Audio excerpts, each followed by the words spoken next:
to the Hub today. All right, guys, when the clock strikes midnight, the ball drops, the fireworks start, and of course, you pop champagne. It's the most important part. And there are different options when it comes to champagne. So here to help us grab the right one is Nick Daddona from Boston Harbor Hotel. Yes. Thanks for being back here with us. Oh, thank you so much. Yeah, we brought 4 different sparkling wines today with a bunch of champagne.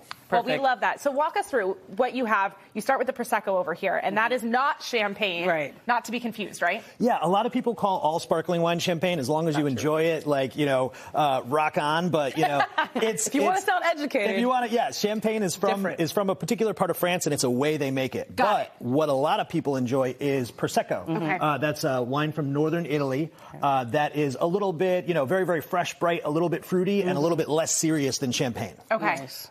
So absolutely fantastic. Great for the beginning of the night. We actually brought the chef at the Boston Harbor Hotel, David Daniels, brought a little bit of crab, which is something fun and easy you can just pick up to pair with it. Okay. So it's like seafood and seafood, like appetizers, hors d'oeuvres, anything like that at all. Okay. And then we have champagne here, so we have 3 champagnes for you. All right. From the proper region of France. Yeah. So walk us through it. Kwani, I'm surprised you didn't start pouring that. You start the night with it. It's never too early. We're waiting for the new year. So walk us through this first one here. What are some of the notes here? This is one of my favorite champagnes that you can find most any wine shop, which is called Louis Roederer champagne. Got it. And Louis Roederer is all about sustainability. It's all about celebration, and it's all about being great to the environment. Right. So it's a great option. So this is the Louis Roederer that you'll find. We also brought its Big Brother Cristal champagne, which is kind of one of the top guys that you can find around. But it pairs with so many dishes. We actually brought 2 different dishes that pair. Well, you're going to pour me the... I didn't know what to pour you. I was just trying to be active. She gave me the Prosecco, not the champagne. I got you. We'll pour some champagne. Are we going to put this in the same thing? All right, so this is good. You'll have options. I'll have options. I'm going to go with the champagne here.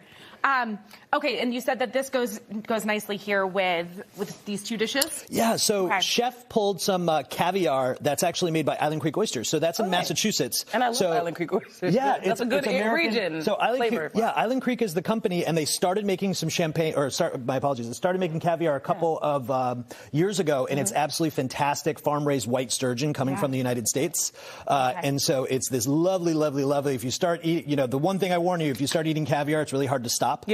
And so that sturgeon caviar is fantastic, and the eggs go really, really well with the bubbles that are on your palate. So really refreshing, really bright, and kind of that decadence that you can eat a lot of onions too. Which makes sense. Bring us over here. Is this a dessert wine? I see some chocolatey, or is this really all parts of the night? Anytime. So, anytime at all. Champagne comes in a white version, we call a brut version, and then it also comes in some rosé. And this is Lanson champagne, and this is a completely dry style of wine, so it's not a dessert wine. But the cool thing about rosé champagne is you can pair it with lots of things, including dessert. So what we did was pair a chocolate dessert made by Chef and the team at the Boston Harbor Hotel, a dessert we've used at the Boston Wine Festival quite a bit.